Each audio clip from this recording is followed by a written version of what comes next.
Hi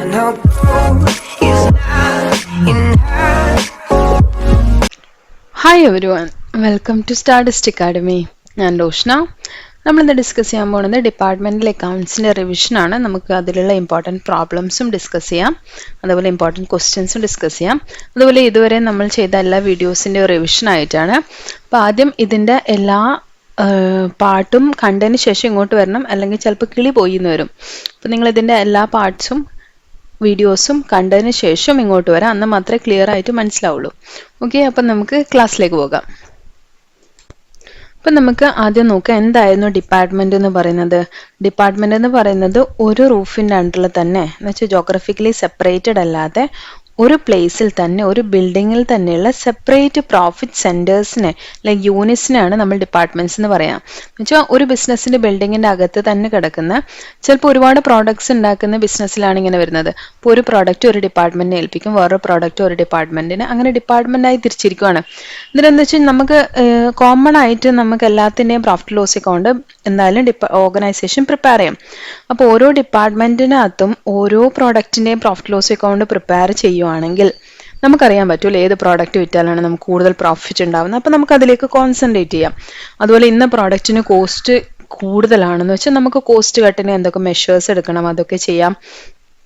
അപ്പം ഇങ്ങനെയുള്ള കാര്യങ്ങൾ ചെയ്യാൻ വേണ്ടിയിട്ടാണ് ഡിപ്പാർട്ട്മെന്റ് ആയിട്ട് ഡിവൈഡ് ചെയ്യുന്നത്. ഇനി നിങ്ങൾക്ക് ഇതിൽ 5 മാർക്സിന് ചോദിക്കാൻ പറ്റുന്ന ഒരു ക്വസ്റ്റ്യൻ എന്ന് പറഞ്ഞു കഴിഞ്ഞാൽ ബ്രാഞ്ചും ഡിപ്പാർട്ട്മെന്റും തമ്മിൽ ഡിഫറൻസ് ആണ്. ഇപ്പം നമ്മൾ ബ്രാഞ്ച് ഓൾറെഡി പഠിച്ചിട്ടുണ്ട് അല്ലേ. അപ്പം ബ്രാഞ്ചും ഡിപ്പാർട്ട്മെന്റും ഡിഫറൻസ് ജസ്റ്റ് ഒന്ന് മനസ്സിലാക്കി വെക്കാം. ബ്രാഞ്ച് എന്ന് പറഞ്ഞാൽ എന്തായിരുന്നു, ഇതുപോലെ തന്നെയുള്ള സെപ്പറേറ്റ് ആണ്, പക്ഷെ അത് ജോഗ്രഫിക്കലി സെപ്പറേറ്റഡ് ആണ് അല്ലെ. യൂണിറ്റ് ജോഗ്രഫിക്കലി സെപ്പറേറ്റഡ് ആണ്, ഫിസിക്കലി സെപ്പറേറ്റഡ് ആണ് ഹെഡ് ഓഫീസുമായിട്ട്. പക്ഷെ ഡിപ്പാർട്ട്മെന്റ് എന്താണ്, അത് ഓർഗനൈസേഷൻ്റെ അകത്ത് തന്നെയാണ് വർക്ക് ചെയ്യുന്നത്, ഒരു റൂഫിൻ്റെ അണ്ടറിൽ തന്നെയാണ് വർക്ക് ചെയ്യുന്നത്. നെക്സ്റ്റ്, ബ്രാഞ്ച് നമ്മൾ മെയിൻ ആയിട്ട് എന്തിനാണ് ഓപ്പൺ ചെയ്യുന്നത്, കൂടുതൽ കസ്റ്റമേഴ്സിലേക്ക് എത്താൻ വേണ്ടിയിട്ടാണ് അല്ലേ. സെയിൽസ് ഇൻക്രീസ് ചെയ്യാനും കൂടുതൽ കസ്റ്റമേഴ്സിലേക്ക് നമ്മളെ പ്രോഡക്ട്സ് റീച്ച് ചെയ്യാനും വേണ്ടിയാണ് നമ്മൾ ബ്രാഞ്ച് ഓപ്പൺ ചെയ്യുന്നത്. പക്ഷെ ഡിപ്പാർട്ട്മെന്റ് എന്തിനാണ് ചെയ്യുന്നത്, ഡിപ്പാർട്ട്മെന്റ് ചെയ്യുന്നത് ഓരോ പ്രോഡക്റ്റും സെപ്പറേറ്റ് ആക്കി കഴിഞ്ഞാൽ നമ്മൾ ഓർഗനൈസേഷൻ്റെ ഓവറോൾ എഫിഷ്യൻസി ഇൻക്രീസ് ചെയ്യാൻ വേണ്ടിയിട്ടാണ്. അവിടെ ആവശ്യമില്ലാത്ത കുറേ എക്സ്പെൻസസ് വരുന്നുണ്ടെങ്കിൽ അതൊക്കെ കട്ട് ഷോർട്ട് ചെയ്യാൻ വേണ്ടിയിട്ടും, ഇന്ന പ്രോഡക്റ്റിനാണ് ഇന്നത് അലോക്കേറ്റ് ചെയ്തിരിക്കുന്നത് മനസ്സിലായാൽ മാത്രമേ നമുക്ക് അവിടെ കൂടുതലാണോ കുറവാണെന്ന് അറിയാൻ പറ്റുള്ളൂ. അപ്പോൾ ഓവറോൾ എഫിഷ്യൻസി ഇൻക്രീസ് ചെയ്യാൻ വേണ്ടിയിട്ടാണ് നമ്മൾ ഡിപ്പാർട്ട്മെന്റായി ഡിവൈഡ് ചെയ്യുന്നത്. നെക്സ്റ്റ് പറയുന്നത് ബ്രാഞ്ചസ് ഇൻലാൻഡ് ബ്രാഞ്ചും കാണും, ഫോറിൻ ബ്രാഞ്ചും കാണും. ഡിപ്പാർട്ട്മെന്റ് കേസിൽ അങ്ങനെ ചെയ്യാൻ പറ്റുമോ, ഇൻലാൻഡ് ഡിപ്പാർട്ട്മെന്റും ഫോറിൻ ഡിപ്പാർട്ട്മെന്റും ചെയ്യാൻ പറ്റില്ല. എന്തുകൊണ്ടാണ്, ഒരു ബിൽഡിങ്ങിനകത്ത് തന്നെ വർക്ക് ചെയ്യണം. അപ്പോൾ അത് സെപ്പറേറ്റഡ് അല്ല, അതുകൊണ്ട് തന്നെ നമുക്ക് ഈ ഇൻലാൻഡ് ആൻഡ് ഫോറിൻ എന്ന് പറഞ്ഞ ആ കോൺസെപ്റ്റ് ഡിപ്പാർട്ട്മെന്റിന്റെ കേസിലില്ല. നെക്സ്റ്റ്, ഈ ബ്രാഞ്ചസിന്റെ കേസിലാണെങ്കിൽ മാനേജ്മെന്റിന്റെ കൺട്രോളും സൂപ്പർവിഷനും ഒക്കെ കുറച്ച് ഡിഫിക്കൽട്ട് ആയിരിക്കും. ഹെഡ് ഓഫീസ് ഇപ്പം ഡൽഹി ആണെങ്കിൽ ചിലപ്പം അതിന്റെ ബ്രാഞ്ച് കേരളത്തിലായിരിക്കും കിടക്കുന്നുണ്ടാവും അല്ലെ. അപ്പൊ കൺട്രോൾ കുറച്ച് ഡിഫിക്കൽട്ട് ആയിരിക്കും. പക്ഷേ ഡിപ്പാർട്ട്മെന്റ് കേസിലാണെങ്കിൽ സൂപ്പർവിഷനും കൺട്രോളും ഒക്കെ ഈസിയാണ്, ഇതിനകത്ത് തന്നെ കിടക്കുവാണ്. അപ്പോൾ വേണമെങ്കിലും അവർക്ക് ഇൻസ്പെക്ട് ചെയ്യാം, അപ്പോൾ വേണമെങ്കിലും അവരുടെ പോളിസീസ് അവർക്ക് പറയാം, അങ്ങനെയുള്ള കാര്യങ്ങൾക്കൊക്കെ വളരെ ഈസിയാണ്. അതേപോലെ വേറൊരു കാര്യം പറയുന്നത്, ഈ ബ്രാഞ്ചസ് എന്ന് പറഞ്ഞു കഴിഞ്ഞാൽ നോർമലി ഹെഡ് ഓഫീസ് എന്താണോ ചെയ്യുന്നത് അത് തന്നെയാണ് ബ്രാഞ്ചും ചെയ്യുക. പക്ഷേ ഡിപ്പാർട്ട്മെന്റ് എന്ന് പറഞ്ഞാൽ ഓരോ ഡിപ്പാർട്ട്മെന്റ് ഡിഫറെന്റ് വർക്കാണ്, അതിനാണ് അതിനെ ഡിപ്പാർട്ട്മെന്റായി തിരിച്ചിരിക്കുന്നത്. ഇപ്പൊ ബ്രാഞ്ച് ഹെഡ് ഓഫീസ് സെയിൽ ചെയ്യുന്നത് ഇന്നൊരു പെർട്ടിക്കുലർ പ്രോഡക്റ്റ് ആണെങ്കിൽ അതേ വർക്ക് തന്നെയാണ് ബ്രാഞ്ചും ചെയ്യുന്നത്, പക്ഷെ അത് വേറൊരു സെപ്പറേറ്റ് പ്ലേസിൽ നിന്ന് മാത്രമേ ഉള്ളൂ. പക്ഷേ ഡിപ്പാർട്ട്മെന്റ് എന്ന് പറഞ്ഞു കഴിഞ്ഞാൽ അത് ഓരോ ഡിപ്പാർട്ട്മെന്റും ഡിഫറെന്റ് വർക്കാണ് ചെയ്തുകൊണ്ടിരിക്കുന്നത്. ക്യാരക്ടറിസ്റ്റിക്സ് ഡിഫറെന്റ് ആയതുകൊണ്ടാണ്, വർക്കിന്റെ ക്യാരക്ടറിസ്റ്റിക്സ് ഡിഫറെന്റ് ആയതുകൊണ്ടും അല്ലെങ്കിൽ പ്രോഡക്റ്റ് ഡിഫറെന്റ് ആയതുകൊണ്ടാണ് നമ്മൾ അതിനെ ഡിപ്പാർട്ട്മെന്റ് ആക്കിയിരിക്കുന്നത്. അപ്പോൾ ഒരു ഡിപ്പാർട്ട്മെന്റും ഒരേപോലത്തെ വർക്ക് ചെയ്യുന്നില്ല, എല്ലാവരും ഡിഫറെന്റ് ആയിട്ടുള്ള വർക്കാണ് ചെയ്യുന്നത്. അപ്പം ഇതൊക്കെയാണ് അതിന്റെ ഡിഫറൻസ് എന്ന് പറയുന്നത്. അതേപോലെ objectives of department, advantages of departmental അക്കൗണ്ട്സും നമുക്ക് അതൊന്ന് ജസ്റ്റ് വായിച്ചു നോക്കാം. ജസ്റ്റ് വായിച്ചാൽ നിങ്ങൾക്ക് മനസ്സിലാവുന്നേ ഉള്ളൂ, ജസ്റ്റ് ഒന്ന് മനസ്സിലാക്കി വെച്ചാൽ മതി. അത് ചിലപ്പോൾ ചോദിക്കാം, കൂടുതൽ ഇമ്പോർട്ടൻസ് എന്ന് പറയുന്ന ഡിഫറൻസ് ചോദിക്കാനാണ്. ഇനി നമ്മുടെ ഡിപ്പാർട്ട്മെന്റൽ അക്കൗണ്ട്സ് പ്രിപ്പയർ ചെയ്യുമ്പോൾ 2 മെത്തേഡ് ഉണ്ട്. നമ്മൾ ഒരു മെത്തേഡ് മാത്രമേ ഇവിടെ പഠിക്കുന്നുള്ളൂ, മറ്റേ മെത്തേഡ് കോമൺലി യൂസ് ചെയ്യാത്തതുകൊണ്ട്. അപ്പോൾ 2 മെത്തേഡ് ഉണ്ട് ശരിക്കും. ഇൻഡിപെൻഡന്റ് ബേസിസിലുള്ള സെപ്പറേറ്റ് ബുക്സ് മെയിൻറ്റെയിൻ ചെയ്യുന്ന മെത്തേഡും, അതേപോലെ രണ്ടാമത്തേന്ന് പറഞ്ഞാൽ കോളംനാർ ഓർ ടാബുലാർ ബേസിസിലുള്ള, എന്ന് വെച്ചാൽ ഓരോ ഡിപ്പാർട്ട്മെന്റിന്റെയും ഒരു ബുക്കിൽ തന്നെ കീപ്പ് ചെയ്യുന്ന മെത്തേഡും. അപ്പം നമ്മളിതിൽ കോളംനാർ മെത്തേഡാണ് പഠിക്കുന്നത്. ഇൻഡിപെൻഡൻറ്റ് ബേസിസ് എന്ന് പറഞ്ഞു കഴിഞ്ഞാൽ ഓരോ ഡിപ്പാർട്ട്മെൻറ്റിനും സെപ്പറേറ്റ് ആയിട്ട് ജേർണൽ മുതൽ ഫൈനൽ അക്കൗണ്ട്സ് വരെ നമ്മൾ സെപ്പറേറ്റ് ആയിട്ട് ബുക്സ് കീപ്പ് ചെയ്യുന്നതിനാണ് അങ്ങനെ പറയുന്നത്. അപ്പോൾ അത് പ്രാക്ടിക്കലി ഡിഫിക്കൽട്ടാണ്. അതുകൊണ്ട് തന്നെ നമ്മൾ ഒരു ബുക്കിൻ്റെ അകത്ത് തന്നെ different columns, amount columns different ആയിട്ട് പ്രൊവൈഡ് ചെയ്തിട്ട് ഒരു ബുക്കിൽ തന്നെ എല്ലാം റെക്കോർഡ് ചെയ്യും. ഇതാണ് കോളംനാർ ഓർ ടാബുലാർ ബേസിസ് എന്ന് പറയുന്നത്. അപ്പോൾ അതാണ് നമ്മൾ പഠിക്കുന്നത്. അതെന്താണെന്ന് നോക്കാം. When the size of the business is small, the central accounts department maintains all accounts together but in columnar form, providing separate amount column for different departments. An analytical or columnar purchase and sales book are maintained by the central accounts department to distinguish between the purchase and sales of different departments. അപ്പോൾ ഇത് നമ്മൾ different ആയിട്ട് കോളംസിൽ ചെയ്യുന്നുണ്ടെങ്കിൽ ഒരു purchase book വെച്ചിട്ട് നമുക്കിത് ചെയ്യാൻ പറ്റില്ല. ഓരോന്നിൻ്റെയും പേർച്ചേസ് നമുക്ക് സെപ്പറേറ്റ് ആയിട്ട് വേണം അല്ലേ. അതിനുവേണ്ടി നമ്മൾ പേർച്ചേസ് ബുക്കും സെയിൽസ് ബുക്കും കൂടെ കോളംനാർ ഫോമിലേക്ക് കൺവേർട്ട് ചെയ്യും. അതുപോലെ ഫുൾ ബുക്സ് പ്രിപ്പയർ ചെയ്യുകയൊന്നും ചെയ്യില്ല ഡിപ്പാർട്ട്മെൻറ്റ്സ്. അവർ കുറച്ച് റെക്കോർഡ്സ് മാത്രം, അവരുടെ പേർച്ചേസസും അതേപോലെ അവരുടെ റിട്ടേൺസും ഒക്കെ റെക്കോർഡ് ചെയ്യാൻ വേണ്ടി കുറച്ച് ബുക്സ് മാത്രം മെയിൻറ്റെയിൻ ചെയ്യും. മെയിനായിട്ട് ആരാ കീപ്പ് ചെയ്യുന്നത്? കംപ്ലീറ്റ് റെക്കോർഡ്സ് ഒരുമിച്ച് കീപ്പ് ചെയ്യും. പക്ഷെ അതിൽ ഓരോ ഡിപ്പാർട്ട്മെൻറ്റ് സെപ്പറേറ്റ് കോളമായിട്ടാണ് നമ്മൾ കീപ്പ് ചെയ്യുന്നത്. അപ്പോൾ നമ്മൾ പ്രിപ്പയർ ചെയ്യുമ്പോൾ ആദ്യം നമുക്ക് ട്രേഡിംഗ് അക്കൗണ്ട് പ്രിപ്പയർ ചെയ്യുന്നതിനെ പറ്റി പറയാം. അപ്പോൾ ട്രേഡിംഗ് അക്കൗണ്ട് പ്രിപ്പയർ ചെയ്യുമ്പോൾ നമ്മൾ കുറച്ച് കാര്യങ്ങൾ ശ്രദ്ധിക്കണം. ട്രേഡിംഗ് അക്കൗണ്ട് കോളംനാർ ഫോമിലാണെന്ന് പറഞ്ഞാൽ നമ്മൾ സാധാരണ പ്രിപ്പയർ ചെയ്യുന്ന ട്രേഡിംഗ് അക്കൗണ്ട് തന്നെ അതിൽ എമൗണ്ട് കോളം എത്ര ഡിപ്പാർട്ട്മെന്റ് ഉണ്ടോ അത്രയും എമൗണ്ട് കോളം പ്രൊവൈഡ് ചെയ്യണം. നമ്മൾ പർച്ചേസിന് എഴുതി കഴിഞ്ഞാൽ അല്ലെങ്കിൽ ഓപ്പണിംഗ് സ്റ്റോക്കിന് എഴുതി കഴിഞ്ഞാൽ എന്ത് ചെയ്യണം? ഓരോ ഡിപ്പാർട്ട്മെന്റിൽ എമൗണ്ട് എഴുതും. ഇത്രയേ ഉള്ളൂ ഡിപ്പാർട്ട്മെന്റ് ട്രേഡിംഗ് അക്കൗണ്ട്. അപ്പോൾ ഇതിൽ നമ്മൾ ഓരോ കോളത്തിലും എമൗണ്ട് എഴുതുമെന്ന് പറയുമ്പോൾ ആ ഡാറ്റ നമുക്ക് വേണം അല്ലേ. അപ്പം ആ ഡാറ്റയ്ക്ക് വേണ്ടിയിട്ട് നമുക്ക് കുറച്ച് ടിപ്സ് നോക്കാം. If the gross profit ratio is uniform and department purchase are not given, total purchase should be divided among the departments in the composite ratio of quantities of purchase and selling price. നമുക്ക് purchase വേണം. അപ്പോൾ purchase ഓരോ ഡിപ്പാർട്ട്മെന്റിന്റെയും തന്നില്ലെങ്കിൽ അല്ലെങ്കിൽ total മാത്രം തരുവാണ്, നമുക്ക് അതിന്റെ ക്വാണ്ടിറ്റിയും തരുവാണ്, പക്ഷെ വാല്യൂ തരുന്നില്ലെങ്കിൽ നമ്മൾ കോമ്പോസിറ്റ് റേഷ്യോയിലാണ് അത് കാൽക്കുലേറ്റ് ചെയ്യേണ്ടതെന്ന് പറയുന്നുണ്ട്. ഗ്രോസ് പ്രോഫിറ്റ് റേഷ്യോ യൂണിഫോം ആണെന്ന് ക്വസ്റ്റിന് പറയുകയാണെങ്കിൽ, അപ്പോൾ കോമ്പോസിറ്റ് റേഷ്യോ എന്ന് പറഞ്ഞു കഴിഞ്ഞാൽ ക്വാണ്ടിറ്റീസ് ഓഫ് പർച്ചേസിന്റെ ക്വാണ്ടിറ്റിയുടെ നമുക്ക് തന്നിട്ടുണ്ടാകും ക്വാണ്ടിറ്റി എത്രയാണെന്ന് ഓരോ ഡിപ്പാർട്ട്മെന്റ്. ഇപ്പം ഫോർ എക്സാമ്പിൾ 1000, 2000, 3000 തന്നു കഴിഞ്ഞാൽ റേഷ്യോ എത്രയാണ്? 1:2:3 അല്ലേ. അങ്ങനെ ഒരു റേഷ്യോ നമ്മൾ ആദ്യം കണ്ടുപിടിക്കാം. ഇനി സെല്ലിംഗ് പ്രൈസ് തന്നിട്ടുണ്ടാകും, അതിന്റെ റേഷ്യോ കാൽക്കുലേറ്റ് ചെയ്യാം. സെല്ലിംഗ് റേഷ്യോ ഇപ്പം 1ന്റെ 20, 30, 40 ആണെങ്കിൽ നമുക്ക് 2:3:4 എന്ന് പറയാം. അപ്പം അങ്ങനെ 3ന്റെ സെല്ലിംഗ് പ്രൈസ് പെർ യൂണിറ്റ് ആണ്. ഇത് രണ്ടും വെച്ച് നമ്മൾ റേഷ്യോ കാൽക്കുലേറ്റ് ചെയ്യും. അതിനുശേഷം എന്ത് ചെയ്യുക? ഈ റേഷ്യോ രണ്ടും കൂടി അങ്ങ് മൾട്ടിപ്ലൈ ചെയ്ത് കഴിഞ്ഞാൽ കോമ്പോസിറ്റ് റേഷ്യോ കിട്ടി. പർച്ചേസിന് വേണ്ടിയാണ് കോമ്പോസിറ്റ് റേഷ്യോ നമ്മൾ യൂസ് ചെയ്യുന്നത്, പർച്ചേസിന്റെ എമൗണ്ട് കാൽക്കുലേറ്റ് ചെയ്യാൻ. ഇനി നമുക്ക് sales, opening stock, purchase, closing stock, ഈ 4 സാധനങ്ങൾ നമുക്ക് വേണം അല്ലേ. ഇതിൽ ഏതെങ്കിലും ഒന്ന് മിസ്സിംഗ് ആണെങ്കിൽ നമുക്ക് കാൽക്കുലേറ്റ് ചെയ്യാനുള്ള ഒരു ഇക്വേഷൻ ഉണ്ട്. Sales equal to opening stock plus purchase minus closing stock. അപ്പോൾ ഈ opening stock plus purchase minus closing stock എന്ന് പറയുമ്പം യൂണിറ്റ്സ് വെച്ച് മാത്രമേ ഈ ഇക്വേഷൻ വർക്ക് ചെയ്യുള്ളൂ. എന്നുവെച്ചാൽ എല്ലാത്തിൻ്റെ യൂണിറ്റ്സ് മാത്രമേ നമുക്ക് ഇത് വെച്ച് കാൽക്കുലേറ്റ് ചെയ്യാൻ പറ്റുള്ളൂ, വാല്യൂ നമുക്ക് കാൽക്കുലേറ്റ് ചെയ്യാൻ പറ്റില്ല. അപ്പോൾ ഇതിൻ്റെ അകത്ത് വെച്ചിട്ട് നമുക്ക് ഏതാ മിസ്സിംഗ് ഫിഗർ അത് കാൽക്കുലേറ്റ് ചെയ്യാൻ പറ്റും. അപ്പം നമുക്ക് അതിൻ്റെ വാല്യൂ എങ്ങനെ കാൽക്കുലേറ്റ് ചെയ്യാം? ഇപ്പോൾ ഓപ്പണിംഗ് സ്റ്റോക്കിൻ്റെയും ക്ലോസിംഗ് സ്റ്റോക്കിൻ്റെയും വാല്യൂ ആണെങ്കിൽ അത് കോസ്റ്റ് പ്രൈസോ market price whichever is less ആണ്. അപ്പം പ്രോഫിറ്റ് മേക്കിംഗ് ഓർഗനൈസേഷൻ ആണെങ്കിൽ കോസ്റ്റ് പ്രൈസ് ആയിരിക്കില്ലേ കുറവ്, മാർക്കറ്റ് പ്രൈസ് കൂടുതലായതുകൊണ്ടാണല്ലോ ഇവിടെ പ്രോഫിറ്റ് ഉണ്ടായത്. അപ്പോൾ കോസ്റ്റ് പ്രൈസിലാണ് നമ്മൾ ഓപ്പണിംഗ് സ്റ്റോക്കും ക്ലോസിംഗ് സ്റ്റോക്കും വാല്യൂ ചെയ്യേണ്ടത്. കോസ്റ്റ് പ്രൈസ് എന്ന് പറഞ്ഞു കഴിഞ്ഞാൽ പർച്ചേസ് പ്രൈസ്. ഇനി അല്ല നമുക്ക് ലോസ് മേക്കിംഗ് ആണെന്ന് പറയുകയാണെങ്കിൽ നമുക്ക് എന്ത് ചെയ്യാം? സെയിൽസ് പ്രൈസിൽ വാല്യൂ ചെയ്യാം. ഇത്രയും കാര്യങ്ങൾ മാത്രം നമ്മൾ നോക്കിയാൽ മതി ഡിപ്പാർട്ട്മെന്റ് ട്രേഡിംഗ് അക്കൗണ്ട് പ്രിപ്പയർ ചെയ്യുമ്പം. ഇപ്പോൾ ട്രേഡിംഗ് അക്കൗണ്ട് പ്രിപ്പയർ ചെയ്യുമ്പോൾ നമ്മൾ എല്ലാ ഡാറ്റയും ഉണ്ടോ എന്ന് നോക്കാം. ഇല്ലെങ്കിൽ നമ്മൾ ഈ ഇക്വേഷൻസ് വെച്ചോ അല്ലെങ്കിൽ നമ്മൾ കോമ്പോസിറ്റ് റേഷ്യോ വെച്ചോ കാൽക്കുലേറ്റ് ചെയ്യാം. ഇത്രയേ ഉള്ളൂ. ഈ department profit loss account prepare ചെയ്യുമ്പോൾ നമ്മൾ എന്ത് ചെയ്യണം? എല്ലാ എക്സ്പെൻസസും അലോക്കേറ്റ് ചെയ്യണം അല്ലേ. പ്രോഫിറ്റ് ലോസ് അക്കൗണ്ടിൽ എന്തൊക്കെ എഴുതുന്നുണ്ടോ അതെല്ലാം നമ്മൾ എത്ര ഡിപ്പാർട്ട്മെന്റ് ഉണ്ടോ അതിനെല്ലാത്തിനും ഡിവൈഡ് ചെയ്ത് കൊടുക്കണം. അപ്പം നിങ്ങൾക്ക് ഡിവൈഡ് ചെയ്യാനുള്ള ഡാറ്റ നമുക്ക് ചിലപ്പോൾ ക്വസ്റ്റിൽ തന്നിട്ടുണ്ടാവും, ഇന്ന ബേസിസിൽ ഡിവൈഡ് ചെയ്യണമെന്ന് പറഞ്ഞിട്ട്. ചിലപ്പോൾ നമുക്ക് തന്നിട്ടുണ്ടാവില്ല. അപ്പോൾ കോമൺ ആയിട്ട് നമ്മൾ അലോക്കേറ്റ് ചെയ്യുന്ന കുറച്ച് കാര്യങ്ങളുണ്ട്, കുറച്ച് ബേസിസ് ഉണ്ട്. അതെന്താണെന്ന് നോക്കാം. അതിന് മുന്നേ എന്താണ് ഇവിടെ പറയുന്നത് നോക്കേണ്ടത്. Preparation of department trading and profit loss account necessitates the allocation of and apportionment of various expenses to various departments. There are certain indirect expenses like salary paid to employees, bad debts arising from sales, which can be directly allocated to concerned departments. ഇപ്പം നമുക്ക് directly charge ചെയ്യാൻ പറ്റുന്ന കുറച്ച് കാര്യങ്ങളുണ്ട്. ഇപ്പം ഒരു ഡിപ്പാർട്ട്മെന്റിൽ work ചെയ്യുന്ന എംപ്ലോയീസിന്റെ സാലറി എന്ന് പറഞ്ഞാൽ നമുക്ക് അവിടെയല്ലേ ചാർജ് ചെയ്യാൻ പറ്റുള്ളൂ, ഡയറക്റ്റ്ലി നമുക്കറിയാം. പക്ഷെ ചില കാര്യങ്ങൾ നമുക്ക് അറിയാത്തതുണ്ട്. അപ്പം അറിയാത്തത് എങ്ങനെ ചെയ്യണമെന്ന് നമുക്ക് നോക്കാം. ഇപ്പോൾ കുറച്ച് കോമൺലി നമ്മൾ അലോക്കേറ്റ് ചെയ്യുന്ന ബേസിസ് നമുക്ക് തന്നിട്ടുണ്ട്. സെല്ലിംഗ് എക്സ്പെൻസസ് പേര് കേട്ടാൽ തന്നെ നമുക്കറിയാം സെയിൽസിൽ ഡിവൈഡ് ചെയ്യണം. Travelling salesman salary and commission നമുക്കറിയാം സെയിൽസിൽ ഡിവൈഡ് ചെയ്യണം. ഡിസ്കൗണ്ട് അലൗഡ് എന്ത് ചെയ്യണം, സെയിൽസിൽ അല്ലേ. ഡിസ്കൗണ്ട് അലൗ ചെയ്യുന്നപ്പോഴാണ് നമ്മൾ സെയിൽ ചെയ്യുമ്പോഴാണ്, അതുകൊണ്ട് സെയിൽസിൽ. ഇനി freight outwards and carriage outwards. Freight outwards and carriage outwards എന്ന് പറഞ്ഞാൽ നമ്മൾ പുറത്തേക്ക് കുടിച്ച് കൊണ്ടുപോകാൻ വരുന്ന ചരക്ക് കൂലിയും വണ്ടി കൂലിയും ഒക്കെയാണ്.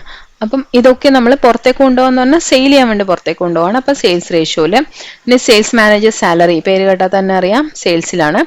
ആഫ്റ്റർ സെയിൽസ് സർവീസ് സെയിൽസിലാണ്. ബാഡ് ഡെബ്സ് എന്തുകൊണ്ടാണ് സെയിൽസിലാവുന്നത്? ബാഡ് ഡെബ്സ് എപ്പോഴാണ് വരുന്നത്? നമ്മളൊരു കാര്യം ഒരാൾക്ക് സെയിൽ ചെയ്തു, അയാൾ പൈസ തരില്ല നമ്മൾ ഉറപ്പിച്ചു, അപ്പം ബാഡ് ഡെബ്സ് ആയില്ലേ. അപ്പം ബാഡ് ഡെബ്സ് സെയിൽസ് റിലേറ്റഡ് ആണ് സെയിൽസ് റേഷ്യോയില്. Provision for discount on debtors എല്ലാം സെയിൽസ് ബേസിസ് ആണ്. നമ്മൾ സെയിൽ ചെയ്ത് പൈസ കിട്ടാത്തപ്പോഴാണ് ഡെറ്റേഴ്സ് ആകുന്നത്. അപ്പൊ അതിന്റെ പ്രൊവിഷനൊക്കെ സെയിൽസ് റേഷ്യോയില്. അഡ്വർടൈസ്മെന്റ് എക്സ്പെൻസും സെയിൽസ് റേഷ്യോയില്. നമ്മൾ സെയിൽ ചെയ്യാൻ വേണ്ടിയാണ് അഡ്വർടൈസ്മെന്റ് നടത്തുന്നത്. സെല്ലിംഗ് ഡിപ്പാർട്ട്മെന്റ് ആണ്, സെയിൽസ് ഡിപ്പാർട്ട്മെന്റ് ആണ്, അതുകൊണ്ട് അഡ്വർടൈസ്മെന്റ് എക്സ്പെൻസും സെയിൽസ് റേഷ്യോയില്. ഇനി ഈ നെറ്റ് സെയിൽസ് വെച്ചാണ് നമ്മൾ റേഷ്യോ കാൽക്കുലേറ്റ് ചെയ്യണം. എന്ന് വെച്ചാൽ ഇന്റർ ഡിപ്പാർട്ട്മെന്റ് ട്രാൻസ്ഫർ ഉണ്ടെന്ന് പറയുന്നുണ്ടെങ്കിൽ അത് -8 ആണ് റേഷ്യോ കാൽക്കുലേറ്റ് ചെയ്യാൻ. ഇന്റർ ഡിപ്പാർട്ട്മെന്റ് ട്രാൻസ്ഫർ എന്ന് പറഞ്ഞാൽ ഒരു ഡിപ്പാർട്ട്മെന്റ് നിന്ന് വേറെ ഡിപ്പാർട്ട്മെന്റിലേക്ക് ട്രാൻസ്ഫർ ചെയ്യുന്നത്. അപ്പൊ അതുണ്ടെങ്കിൽ അത് -8 ശേഷം നമ്മൾ എന്ത് ചെയ്യുക, സെപ്പറേറ്റ് നെറ്റ് സെയിൽസ് കാൽക്കുലേറ്റ് ചെയ്യുക. അതിന്റെ ബേസിസിൽ വേണം നമ്മൾ റേഷ്യോ കാണാൻ വേണ്ടിയിട്ട്.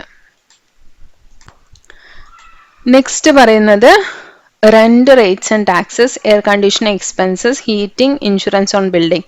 ഇത്രയും ഐറ്റംസ് നമുക്ക് പേര് കണ്ടാൽ തന്നെ അറിയാം നമ്മൾ ആ ഏരിയയുടെ ബേസിലല്ലേ ഡിവൈഡ് ചെയ്യേണ്ടത്. റെന്റ് ഒക്കെ കൊടുക്കുന്ന ഏരിയയുടെ ബേസിലായിരിക്കും.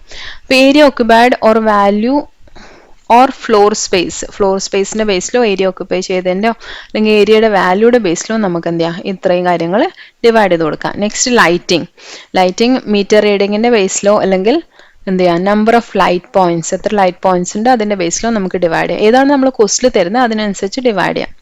നെക്സ്റ്റ് ഇൻഷുറൻസ് ഓൺ സ്റ്റോക്കിന്റെ മേലെ ഇൻഷുറൻസ് എടുക്കുകയാണെങ്കിൽ ആവറേജ് സ്റ്റോക്കിന്റെ ബേസിലുമാണ് നമ്മൾ ഡിവൈഡ് ചെയ്യാൻ. നെക്സ്റ്റ് പവർ തന്നിട്ടുണ്ടെങ്കിൽ അത് ഹോഴ്സ് പവർ ഓർ അവേഴ്സ് വർക്ക്ഡിന്റെ ബേസിൽ വേണം ചെയ്യാൻ. Next group insurance premium, workman compensation fund ഒക്കെ വേജസിന്റെ ബേസിലാണ്. നെക്സ്റ്റ് വർക്ക് മാനേജർ സാലറി എന്ന് പറയുന്നത് എന്തിന്റെ ബേസിലാണ്, time spend in each department. അപ്പോൾ ഓരോ ഡിപ്പാർട്ട്മെന്റിലും അയാൾ എത്ര മണിക്കൂർ സ്പെൻഡ് ചെയ്തു അതിനനുസരിച്ച് നമുക്ക് എന്ത് ചെയ്യാം, അലോക്കേറ്റ് ചെയ്യാം. ഇപ്പൊ ഡയറക്റ്റ് ഒരു സ്ഥലത്ത് മാത്രം വർക്ക് ചെയ്യുന്ന ആളാണെങ്കിൽ നമുക്ക് അവിടെ ഡയറക്റ്റ്ലി അലോക്കേറ്റ് ചെയ്യാം. ഇപ്പോൾ വർക്ക് മാനേജർ എന്ന് പറഞ്ഞാൽ എല്ലാ ഡിപ്പാർട്ട്മെന്റിന്റെ വർക്കും നോക്കുന്നുണ്ടാവും. അപ്പോൾ ഓരോ ഡിപ്പാർട്ട്മെന്റിൽ പോകുന്നതിനനുസരിച്ചിട്ട് അവിടെ എത്ര ടൈം സ്പെൻഡ് ചെയ്തോ അതിനനുസരിച്ചാണ് നമ്മൾ ഡിവൈഡ് ചെയ്യുന്നത്. Expense of purchase such as carriage inward, freight etcetera. Carriage ഇൻവേർഡും ഫ്രൈറ്റും ഒക്കെ നമ്മൾ പെർച്ചേസ് റിലേറ്റഡ് ആണ്. അതുകൊണ്ട് പെർച്ചേസ് എന്ന് പറയുമ്പോൾ നെറ്റ് പെർച്ചേസ് എടുക്കണം, ഇന്റർ ഡിപ്പാർട്ട്മെന്റ് പെർച്ചേസസ് മൈനസ് ചെയ്തതിന് ശേഷമുള്ള പെർച്ചേസ്. നെക്സ്റ്റ് നമ്മുടെ insurance on plant and machinery, depreciation, repairs and renewals. ഇതെല്ലാം നമ്മുടെ അസറ്റുമായിട്ട് റിലേറ്റഡ് ആണ് അല്ലേ. അപ്പോൾ ഓരോ ഡിപ്പാർട്ട്മെന്റിലുള്ള അസറ്റിനനുസരിച്ചിട്ട് ഇപ്പോൾ ടോട്ടൽ ഡിപ്രീസിയേഷൻ നമ്മൾ കാൽക്കുലേറ്റ് ചെയ്തിട്ടുണ്ടെങ്കിൽ ഓരോ ഡിപ്പാർട്ട്മെന്റിൽ എത്ര അസറ്റ് ഉണ്ട് അതിനനുസരിച്ച് വേണം നമ്മൾ അലോക്കേറ്റ് ചെയ്ത് കൊടുക്കാൻ. Next salaries and wages, canteen expense, labour welfare expense, recreation expense. ഇത്രയും നമ്മൾ ഡിവൈഡ് ചെയ്യേണ്ടത് എംപ്ലോയീസിന്റെ നമ്പറിനനുസരിച്ചിട്ടാണ്. ഒരുപാട് നമ്പർ ഓഫ് എംപ്ലോയീസ് ഉള്ള ഡിപ്പാർട്ട്മെന്റ് ആണെങ്കിൽ അവിടെ നമ്മൾ കൂടുതൽ ചാർജ് ചെയ്യേണ്ടി വരും. അതുകൊണ്ട് തന്നെ നമ്പർ ഓഫ് എംപ്ലോയീസിന്റെ ബേസിലാണ് ഇതൊക്കെ നമ്മൾ ഡിവൈഡ് ചെയ്യാൻ. Next premium for loss of profit policy, insurance policy എടുത്തിട്ട് അതിൻ്റെ മേലെ പ്രീമിയം അടിച്ചിട്ടുണ്ടെങ്കിൽ ഓരോ ഡിപ്പാർട്ട്മെന്റിലെയും പ്രോഫിറ്റിന്റെ ബേസിൽ വേണം അത് ഡിവൈഡ് ചെയ്യാൻ. ഇപ്പോൾ ഒരു ഡിപ്പാർട്ട്മെന്റ് കൂടുതൽ പ്രോഫിറ്റ് ഉണ്ടാക്കുന്നുണ്ടെങ്കിൽ അവരുടെ പ്രോഫിറ്റ് ആണ് കൂടുതൽ നമുക്ക് നഷ്ടപ്പെടാൻ ചാൻസ് ഉള്ളത്. അപ്പോൾ അതിന്റെ മേലെ കൂടുതൽ പ്രീമിയം അടക്കേണ്ടി വരും. Next provident fund and ESI. അപ്പോൾ പ്രൊവിഡന്റ് ഫണ്ട് ESI ഒക്കെ നമ്മൾ സാലറിയുടെയും വേജസിന്റെയും പെർസെൻറ്റേജ് ആയിട്ടാണ് കാൽക്കുലേറ്റ് ചെയ്യുന്നത്. അതുകൊണ്ട് ഓരോ ഡിപ്പാർട്ട്മെന്റിലെ വേജസിന്റെയും സാലറിയുടെയും റേഷ്യോയിൽ നമുക്കത് ഡിവൈഡ് ചെയ്യാം. നെക്സ്റ്റ് ഡിസ്കൗണ്ട് റിസീവ്ഡ് എന്ന് പറഞ്ഞു കഴിഞ്ഞാൽ നമുക്കിപ്പോൾ ഡിസ്കൗണ്ട് ഇങ്ങോട്ട് കിട്ടുന്നത് നമ്മൾ എന്തെങ്കിലും പർച്ചേസ് ചെയ്യാൻ പോയാലല്ലേ. അപ്പോൾ പർച്ചേസിന്റെ ബേസിലാണ്. ഈ പർച്ചേസിലും സെയിൽസിലും ചെയ്യുമ്പോൾ ഒന്ന് ആലോചിക്കണം, ഇന്റർ ഡിപ്പാർട്ട്മെന്റ് പെർച്ചേസോ സെയിലോ ഉണ്ടെങ്കിൽ അത് മൈനസ് ചെയ്തതിന് ശേഷമാണ് നമ്മൾ റേഷ്യോ കാൽക്കുലേറ്റ് ചെയ്യേണ്ടത്. ഇപ്പോൾ ഡിസ്കൗണ്ട് റിസീവ്ഡ് നെറ്റ് പെർച്ചേസ് എന്ന് വെച്ചാൽ ഇന്റർ ഡിപ്പാർട്ട്മെന്റ് പെർച്ചേസ് മൈനസ് ചെയ്തതിന് ശേഷം കമ്മീഷൻ ഏൺഡ്, കമ്മീഷൻ എപ്പോഴാണ് നമുക്ക് കിട്ടുന്നത്? നമ്മൾ സെയിൽ ചെയ്യുമ്പോൾ കമ്മീഷൻ കിട്ടും. ഇപ്പോൾ സെയിൽസിന്റെ ബേസിസിൽ പക്ഷേ അതെന്ത് ചെയ്യണം? ഇന്റർ ഡിപ്പാർട്ട്മെന്റ് സെയിൽസ് മൈനസ് ചെയ്തതിന് ശേഷം വേണം നമ്മളത് ചെയ്യാൻ വേണ്ടിയിട്ട്. അപ്പൊ ഇത്രയാണ് നമ്മൾ അപ്പോർഷൻമെന്റ് പറഞ്ഞത്. അപ്പൊ ട്രേഡിംഗ് അക്കൗണ്ടും പ്രോഫിറ്റ് ലോസ് അക്കൗണ്ടും നമ്മൾ പറഞ്ഞു. ഇതിൽ നിങ്ങൾക്ക് ചോദിക്കാൻ ചാൻസ് കൂടുതലത് പ്രോഫിറ്റ് ലോസ് അക്കൗണ്ട് ആണ്. അപ്പൊ പ്രോഫിറ്റ് ലോസ് അക്കൗണ്ട് ചോദിക്കുമ്പോൾ തന്നെ അതിൽ ട്രാൻസ്ഫർ ഉള്ള ക്വസ്റ്റ്യൻസ് ആണ് കൂടുതൽ ചാൻസ്, ഇന്റർ ഡിപ്പാർട്ട്മെന്റ് ട്രാൻസ്ഫേഴ്സ് വരുന്നത്. അപ്പൊ നമുക്ക് അത് നോക്കാം. അപ്പൊ ഇത് ജസ്റ്റ് ബേസ് ആയിട്ട് എന്തായാലും ഇത് നമ്മൾ ട്രേഡിംഗും പ്രോഫിറ്റ് ലോസ് അക്കൗണ്ടും ചെയ്യേണ്ടി വരും ട്രാൻസ്ഫർ വരുമ്പോൾ. അപ്പൊ ഇത് പഠിച്ചാൽ മാത്രമേ നമുക്ക് അത് ചെയ്യാൻ പറ്റുള്ളൂ. ഇപ്പൊ ട്രേഡിംഗ് അക്കൗണ്ടും പ്രോഫിറ്റ് ലോസ് അക്കൗണ്ടും വേണം. അപ്പൊ അത് ചെയ്യുന്നതിന്റെ കൂടെ ഒരു അഡ്ജസ്റ്റ്മെന്റ് ആയിട്ട് നമുക്ക് ട്രാൻസ്ഫർ വരുന്നുള്ളൂ. അപ്പൊ ഇത് കംപ്ലീറ്റ് എന്തായാലും പഠിക്കേണ്ടത് തന്നെയാണ്. ഇപ്പം നമ്മൾ ഇന്റർ ഡിപ്പാർട്ട്മെന്റ് ട്രാൻസ്ഫറിന്റെ കാര്യം പറഞ്ഞു അല്ലെ. ഒരു ഡിപ്പാർട്ട്മെന്റിന് ഒരു ഡിപ്പാർട്ട്മെന്റിലേക്ക് ഗുഡ്സോ സർവീസോ ട്രാൻസ്ഫർ ചെയ്ത് കഴിഞ്ഞാൽ ഇന്റർ ഡിപ്പാർട്ട്മെന്റ് ട്രാൻസ്ഫർ എന്ന് പറയും.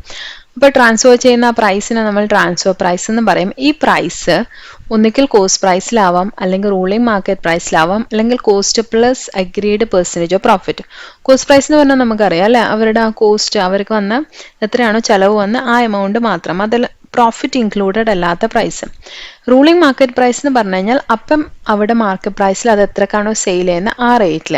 ഇനി cost plus agreed percentage of profit എന്ന് പറഞ്ഞു കഴിഞ്ഞാൽ ഈ കോസ്റ്റിന്റെ കൂടെ ഒരു പെർസെൻറ്റേജ് ഓഫ് പ്രോഫിറ്റ് ആഡ് ചെയ്തിട്ട്, അപ്പം മാർക്കറ്റ് പ്രൈസിൽ ഇൻക്ലൂഡ് ചെയ്യുന്ന പ്രോഫിറ്റ് വേറെ ആയിരിക്കും, ഇതിൽ ചാർജ് ചെയ്യുന്ന പ്രോഫിറ്റ് ഡിഫറെൻ്റ് ആയിരിക്കും. ഇപ്പോൾ റൂളിംഗ് മാർക്കറ്റ് പ്രൈസ് ആയാലും cost plus agreed percentage profit ആയിക്കഴിഞ്ഞാലും ട്രീറ്റ്മെന്റ് സെയിം ആണ്.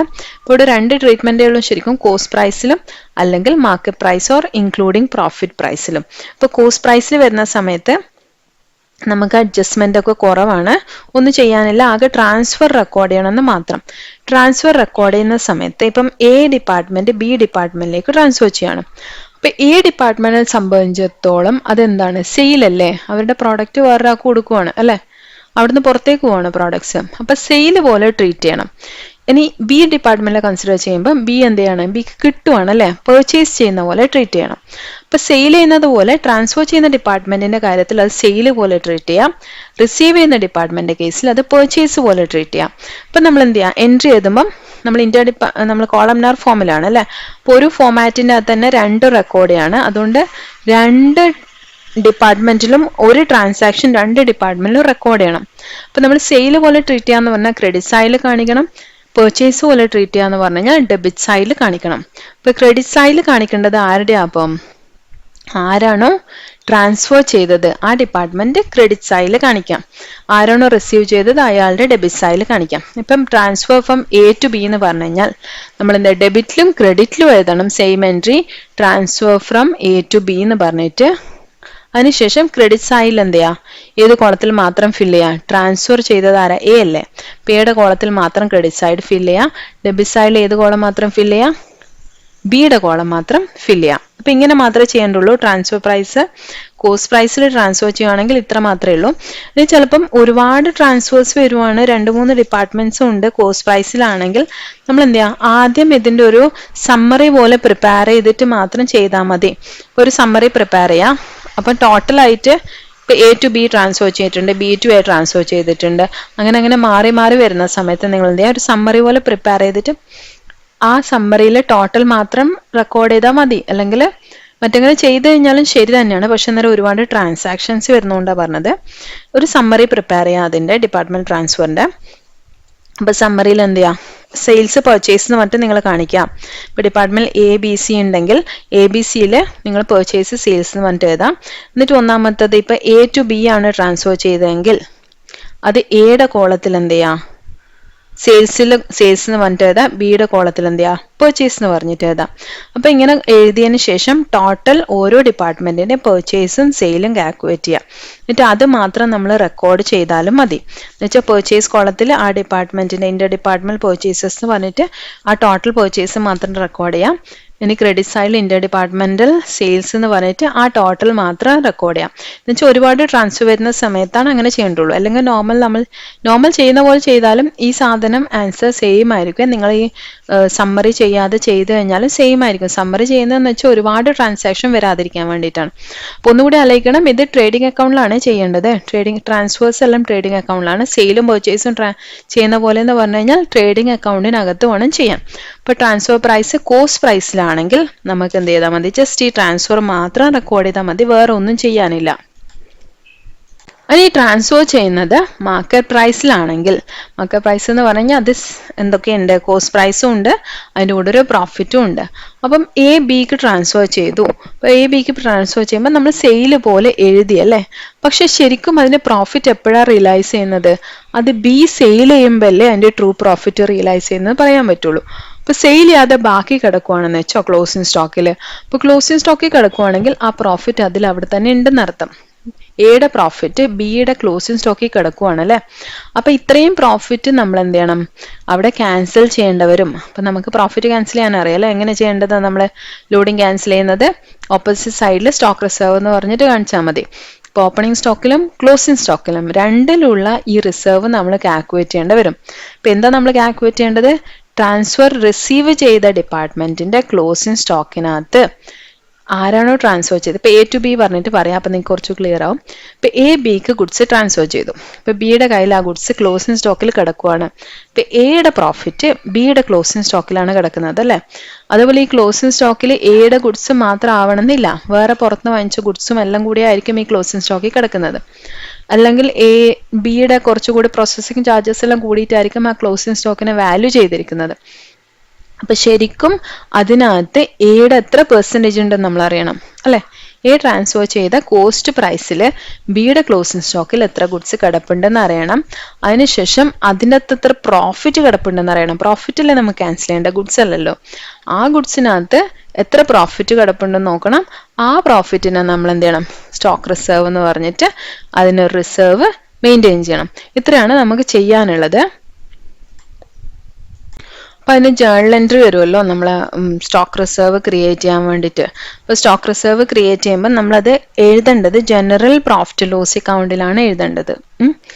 നമ്മൾ സ്റ്റോക്ക് റിസർവ് കാൽക്കുലേറ്റ് ചെയ്യുക, ട്രേഡിംഗ് പ്രോഫിറ്റ് ലോസ് അക്കൗണ്ടിനകത്ത് എഴുതാൻ പാടില്ല. അത് കഴിഞ്ഞിട്ട് നമ്മൾ പ്രിപ്പയർ ചെയ്ത് ജനറൽ പ്രോഫിറ്റ് ലോസ് ഉണ്ട്.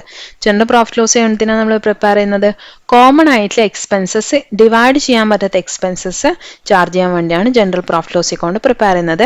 കോളംനാർ ഫോമിലല്ല, നമ്മൾ നോർമൽ പറഞ്ഞിരിക്കുന്ന പ്രോഫിറ്റ് ലോസ് അക്കൗണ്ട് ഫോമിൽ എന്ന് വെച്ചാൽ ഒരു എമൗണ്ട് കോളം വെച്ചാണ് നമ്മൾ general profit loss account prepare ചെയ്യാം.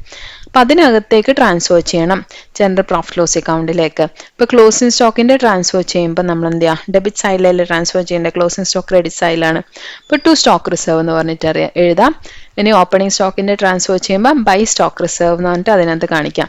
ഇനി ഇതല്ലെങ്കിൽ രണ്ടും കൂടി അഡ്ജസ്റ്റ് ചെയ്തിട്ട് നിങ്ങൾ എന്ത് ചെയ്താൽ ഒരു എൻട്രി ആക്കി കാണിച്ചാൽ മതി. ഓപ്പണിങ്ങിലെയും ക്ലോസിങ്ങിലെയും അങ്ങോട്ടും ഇങ്ങോട്ടും ഇന്റർ അഡ്ജസ്റ്റ് ചെയ്തിട്ട് ഒരു എൻട്രി ആയിട്ട് കാണിച്ചാൽ മതി. അങ്ങനെ കൺഫ്യൂഷൻ ആണെന്നുണ്ടെങ്കിൽ നിങ്ങൾ രണ്ട് എൻട്രി ആയി തന്നെ കാണിച്ചു, കുഴപ്പമൊന്നുമില്ല. ഇത് കാൽക്കുലേറ്റ് ചെയ്യുന്നതിനുള്ള സ്റ്റെപ്സ് ആണ് പറയുന്നത്. ആദ്യം നമ്മൾ എന്ത് ചെയ്യണം, determine the value of transferred goods included in the closing stock and in the opening stock of the transferee department. അപ്പം നമ്മൾ ട്രാൻസ്ഫർ ചെയ്ത ഗുഡ്സ് ട്രാൻസ്ഫർ റിസീവ് ചെയ്ത ഡിപ്പാർട്ട്മെന്റിന്റെ ക്ലോസിംഗ് സ്റ്റോക്കിൽ എത്രയുണ്ടെന്ന് ആദ്യം കണ്ടുപിടിക്കണം. എന്ന് വെച്ചാൽ ബിയുടെ ക്ലോസിംഗ് സ്റ്റോക്കിൽ എയുടെ എത്ര ഗുഡ്സ് ഉണ്ടെന്ന് കാൽക്കുലേറ്റ് ചെയ്യാം. അതുപോലെ ബിയുടെ ഓപ്പണിംഗ് സ്റ്റോക്കിലും എയുടെ എത്ര ഗുഡ്സ് ഉണ്ടെന്ന് ആദ്യം കാൽക്കുലേറ്റ് ചെയ്യാം. അതിനുശേഷം എന്ത് ചെയ്യണം, അതിലത്തെ പ്രോഫിറ്റ് കണ്ടുപിടിക്കണം അല്ലെ. പ്രോഫിറ്റ് എങ്ങനെ നമ്മൾ കണ്ടുപിടിക്കുക, ഗ്രോസ് പ്രോഫിറ്റ് റേഷ്യോ ഇട്ടിട്ടാണ് നമ്മൾ ഗ്രോസ് പ്രോഫിറ്റ് കണ്ടുപിടിക്കുന്നത് അല്ലേ. അപ്പോൾ ഗ്രോസ് പ്രോഫിറ്റ് റേഷ്യോ ഇട്ട് കണ്ടുപിടിക്കണം. അപ്പോൾ ഗ്രോസ് പ്രോഫിറ്റ് റേഷ്യോ നമ്മൾ കാൽക്കുലേറ്റ് ചെയ്യണം. ഇപ്പോൾ ഓപ്പണിംഗ് സ്റ്റോക്കിന്റെ കേസിലാണെങ്കിൽ കഴിഞ്ഞ വർഷത്തെ സ്റ്റോക്ക് അല്ലേ അത്, അപ്പോൾ കഴിഞ്ഞ വർഷത്തെ റേഷ്യോയിൽ വേണം ചെയ്യാൻ. ക്ലോസിംഗ് സ്റ്റോക്ക് ആണെങ്കിലോ ഈ വർഷത്തെ സ്റ്റോക്കാണ്, അപ്പോൾ ഈ വർഷത്തെ റേഷ്യോയിൽ വേണം ചെയ്യാൻ. അപ്പം നമ്മൾ പറയാം രണ്ട് റേഷ്യോ നമുക്ക് വേണം. എന്തൊക്കെ വേണം, ഓപ്പണിംഗ് സ്റ്റോക്ക് ചെയ്യാൻ വേണ്ടിയിട്ട് കഴിഞ്ഞ വർഷത്തെ gross profit ratio, closing stock ചെയ്യാൻ വേണ്ടിയിട്ട് ഈ വർഷത്തെ ഗ്രോസ് പ്രോഫിറ്റ് റേഷ്യോ വേണം. അതുപോലെ ഇന്റർ ഡിപ്പാർട്ട്മെന്റ് സെയിൽസ് വല്ലതും ഉണ്ടെങ്കിൽ അത് ഇൻക്ലൂഡ് ചെയ്തിട്ടായിരിക്കണം നമ്മൾ റേഷ്യോ കാൽക്കുലേറ്റ് ചെയ്യേണ്ടത്. എന്ന് വെച്ച് കഴിഞ്ഞാൽ നമ്മുടെ റേഷ്യോ എന്തായിരുന്നു, gross profit divided by sales into 100 ആണ് നമ്മുടെ റേഷ്യോ അല്ലേ. അപ്പോൾ റേഷ്യോ കാൽക്കുലേറ്റ് ചെയ്യുന്ന സമയത്ത് നമ്മൾ പറഞ്ഞ ഇന്റർ ഡിപ്പാർട്ട്മെന്റൽ സെയിൽസ് ഇൻക്ലൂഡ് ചെയ്യണം സെയിൽസിനകത്ത്. അപ്പോൾ ടോട്ടൽ സെയിൽസ് എടുക്കുമ്പോൾ നമ്മൾ നേരത്തെ പറഞ്ഞു ഇന്റർ ഡിപ്പാർട്ട്മെന്റ് സെയിൽസ് എക്സ്ക്ലൂഡ് ചെയ്യണം എന്ന് പറഞ്ഞാൽ ആ റേഷ്യോ എടുക്കുമ്പോൾ ഇവിടെ ഇന്റർ ഡിപ്പാർട്ട്മെന്റ് സെയിൽസ് ഇൻക്ലൂഡ് ചെയ്തിട്ടുള്ള റേഷ്യോ വേണം നമ്മൾ എടുക്കാൻ. നെക്സ്റ്റ് ഈ ഗ്രോസ് പ്രോഫിറ്റ് റേഷ്യോ എന്ത് ചെയ്യാം, ആ ഗുഡ്സിന്റെ വാല്യൂയിൽ അപ്ലൈ ചെയ്യാം. ഇത്രയേ ഉള്ളൂ. അപ്പോൾ ആദ്യം നമ്മൾ ക്ലോസിംഗ് സ്റ്റോക്കിനകത്ത് ബിയുടെ, ഇപ്പം ഞാൻ എക്സാമ്പിൾ ഫുൾ എ ബി മാത്രം പറയുന്നത് നിങ്ങൾക്ക് കൺഫ്യൂഷൻ ആവാതിരിക്കാനാണ്. ബിയുടെ ഗുഡ്സിനകത്ത് എയുടെ എത്ര സ്റ്റോക്ക് ഉണ്ടെന്ന്, സോറി ബിയുടെ സ്റ്റോക്കിനകത്ത് എയുടെ എത്ര ഗുഡ്സ് ഉണ്ടെന്ന് കണ്ടുപിടിക്കുക, ഓപ്പണിംഗ് സ്റ്റോക്കിലും ക്ലോസിംഗ് സ്റ്റോക്കിലും. അതിനുശേഷം നമ്മൾ റേഷ്യോ കണ്ടുപിടിക്കുക. കഴിഞ്ഞ വർഷത്തെ റേഷ്യോ വേണം, ഈ വർഷത്തെ റേഷ്യോ വേണം. അതിനുശേഷം എന്ത് ചെയ്യുക, റേഷ്യോ വെച്ച് മൾട്ടിപ്ലൈ ചെയ്യാം. കഴിഞ്ഞ വർഷത്തെ റേഷ്യോ വെച്ചിട്ട് ഓപ്പണിംഗ് സ്റ്റോക്കും ഈ വർഷത്തെ റേഷ്യോ വെച്ചിട്ട് എന്ത് ചെയ്യുക, ക്ലോസിംഗ് സ്റ്റോക്കിനെ മൾട്ടിപ്ലൈ ചെയ്യാം. അപ്പോൾ രണ്ട് സ്റ്റോക്ക് റിസർവിന്റെ വാല്യൂ നമുക്ക് കിട്ടും. അപ്പം ഇത്രയാണ് നമ്മൾ ചെയ്യുന്നത്. അപ്പോൾ ഇതിനകത്ത് നമ്മൾ ആലോചിക്കേണ്ടത് ഈ ചാപ്റ്ററിൽ നിന്ന് മൊത്തമായിട്ട് നമ്മൾ പഠിക്കാനുള്ള എന്തൊക്കെയാണ് പ്രോബ്ലത്തിൽ. ഒന്ന് ട്രേഡിംഗ് അക്കൗണ്ട് പ്രിപ്പയർ ചെയ്യണം. ട്രേഡിംഗ് അക്കൗണ്ട് പ്രിപ്പയർ ചെയ്യാൻ വേണ്ടിയിട്ട് നമുക്ക് എന്ത് ചെയ്യണം, ഒരു റേഷ്യോ ഇട്ടിട്ട് ഇക്വേഷൻ ഇട്ടിട്ട് നമുക്ക് എന്ത് ചെയ്യാം, അതിൻ്റെ യൂണിറ്റ്സ് മിസ്സിംഗ് ആണെങ്കിൽ യൂണിറ്റ്സ് കാൽക്കുലേറ്റ് ചെയ്യാം. ഈ പെർച്ചേസിന് വേണ്ടിയിട്ട് ഒരു കോമ്പസിറ്റ് റേഷ്യോ ഉണ്ട്. അപ്പോൾ ഈ രണ്ട് കാര്യങ്ങളാണ് നമ്മൾ അതിൻ്റെ മെയിനായിട്ട് ആലോചിക്കേണ്ടത്. പിന്നെ പ്രോഫിറ്റ് ലോസ് അക്കൗണ്ട് പ്രിപ്പയർ ചെയ്യണം. പ്രോഫിറ്റ് ലോസ് അക്കൗണ്ട് പ്രിപ്പയർ ചെയ്യുമ്പം നമ്മൾ റേഷ്യോ എങ്ങനെ പോർഷൻ ചെയ്യണം, അലോക്കേറ്റ് ചെയ്യണം, എമൗണ്ട് എങ്ങനെ ചെയ്യണം നമ്മൾ ആ ഒരു ടേബിളിൻ്റെ അകത്ത് തന്നിട്ടുണ്ട്. അത് വെച്ച് ചെയ്യാം. മിക്കവാറും ക്വസ്റ്റിൽ തന്നെ നിങ്ങൾക്ക് തന്നിട്ടുണ്ടാവും ഇൻഫർമേഷൻ എങ്ങനെ ചെയ്യണമെന്ന്. അത് വെച്ച് ചെയ്യാം. നെക്സ്റ്റ് പ്രോഫിറ്റ് ലോസ് അക്കൗണ്ടിന് ശേഷം general profit loss account prepare ചെയ്യണം. ജനറൽ പ്രോഫിറ്റ് ലോസ് അക്കൗണ്ടിനകത്ത് എന്ന് പറഞ്ഞു കഴിഞ്ഞാൽ ലൊക്കേറ്റ് ചെയ്യാൻ പറ്റാത്ത ഐറ്റംസ് ഒക്കെ ജനറൽ പ്രോഫിറ്റ് ലോസ് അക്കൗണ്ടിനകത്താണ് നമ്മൾ ട്രാൻസ്ഫർ ചെയ്യുന്നത്. അതിനുശേഷം ബാലൻസ് ഷീറ്റ് പ്രിപ്പയർ ചെയ്യുക. ബാലൻസ് ഷീറ്റ് കോമൺ ആയിട്ടാണ് പ്രിപ്പയർ ചെയ്യുന്നത്. സെപ്പറേറ്റ് കോളംസ് ഒന്നുമില്ല. ജനറൽ പ്രോഫിറ്റ് ലോസ് അക്കൗണ്ടും സെപ്പറേറ്റ് കോളംസ് ഇല്ല. അപ്പോൾ അത് രണ്ടും നമ്മൾ സാധാരണ പ്രോഫിറ്റ് ലോസ് അക്കൗണ്ടും ബാലൻസ് ഷീറ്റും ചെയ്യുന്ന പോലെ തന്നെ ചെയ്യാം. ഇനി ട്രാൻസ്ഫർ വരുമ്പോൾ എന്ത് ചെയ്യണം, ആദ്യം കോസ്റ്റ് പ്രൈസിലാണെങ്കിൽ ആകെ ചെയ്യേണ്ടത് ട്രാൻസ്ഫർ ചെയ്യുന്ന ആളുടെ സെയിൽസ് പോലെയും ട്രാൻസ്ഫർ റിസീവ് ചെയ്യുന്ന ആളുടെ പെർച്ചേസ് പോലെയും ട്രീറ്റ് ചെയ്യുക ട്രേഡിംഗ് അക്കൗണ്ടിൽ. അത്രമാത്രമേ അവിടെ ചിന്തിക്കാനുള്ളൂ. ഇനി നമ്മുടെ മാർക്കറ്റ് പ്രൈസിൽ ട്രാൻസ്ഫർ ചെയ്യുകയാണെങ്കിൽ സ്റ്റോക്ക് റിസർവ് കണ്ടുപിടിക്കണം. ഈ stock reserve general profit loss അക്കൗണ്ടിനകത്ത് കാണിക്കണം. ഓപ്പണിംഗ് സ്റ്റോക്കിൻ്റെത് ക്രെഡിറ്റ് സൈഡിലും ക്ലോസിംഗ് സ്റ്റോക്കിൻ്റെത് ഡെബിറ്റ് സൈഡിലും കാണിക്കണം. അപ്പോൾ സ്റ്റോക്ക് റിസർവ് എങ്ങനെ കാൽക്കുലേറ്റ് ചെയ്യാം, നമ്മുടെ ട്രാൻസ്ഫർ കിട്ടിയ ഡിപ്പാർട്ട്മെന്റിന്റെ ഗുഡ്സിൽ ട്രാൻസ്ഫർ ചെയ്ത ഡിപ്പാർട്ട്മെന്റിന്റെ ഗുഡ്സ് എത്രയുണ്ടെന്ന് ആദ്യം കണ്ടുപിടിക്കാം. അതിൻ്റെ മേലെ ഗ്രോസ് പ്രോഫിറ്റ് കൊണ്ട് മൾട്ടിപ്ലൈ ചെയ്യാം. മൾട്ടിപ്ലൈ ചെയ്യുമ്പം ഈ വർഷത്തെ ഗ്രോസ് പ്രോഫിറ്റ് റേഷ്യോ ക്ലോസിംഗ് സ്റ്റോക്കിലും കഴിഞ്ഞ വർഷത്തെ ഗ്രോസ് പ്രോഫിറ്റ് റേഷ്യോ ഓപ്പണിംഗ് സ്റ്റോക്കിലും അപ്ലൈ ചെയ്യാം. അപ്പോൾ രണ്ട് സ്റ്റോക്ക് റിസർവ് കിട്ടും. നിങ്ങൾക്ക് അത് അഡ്ജസ്റ്റ് ചെയ്തതിന് ശേഷം ഡെബിറ്റിലോ ക്രെഡിറ്റിലോ നോക്കി എഴുതാം. അല്ലെങ്കിൽ രണ്ട് എൻട്രി ആയിട്ട് ഡെബിറ്റിലും ക്രെഡിറ്റിലും എഴുതാം. ഇത്ര മാത്രമേ ഈ ക്വസ്റ്റ്യൻ്റെ അകത്തല്ലേ ഉള്ളൂ. അപ്പോൾ ബാക്കി നിങ്ങൾ ക്വസ്റ്റ്യൻസ് ഒക്കെ ഞാൻ സോൾവ് ചെയ്ത് തന്നതൊക്കെ നോക്കണം. അതുകൂടാതെ നിങ്ങൾ ബുക്സിലുള്ള ബാക്കി ക്വസ്റ്റ്യൻസും കൂടെ നോക്കാം. എല്ലാവർക്കും ക്ലിയർ ആയി എന്ന് വിചാരിക്കുന്നു. എല്ലാവർക്കും ഹാപ്പി എക്സാംസ്. നല്ലപോലെ എക്സാമിന് എഴുതുക. ഇതൊക്കെ ആലോചിച്ചാൽ മതി. ഈ ചാപ്റ്റർ ഈസിയാണ്. അപ്പോൾ ജസ്റ്റ് കൂളായിട്ട് പോയി എക്സാം എഴുതാം. ഓക്കെ, അപ്പോൾ അടുത്ത വീഡിയോയിൽ കൂടെ വീണ്ടും കാണാം. അതുവരയ്ക്കും ഹാപ്പി ലേണിംഗ്.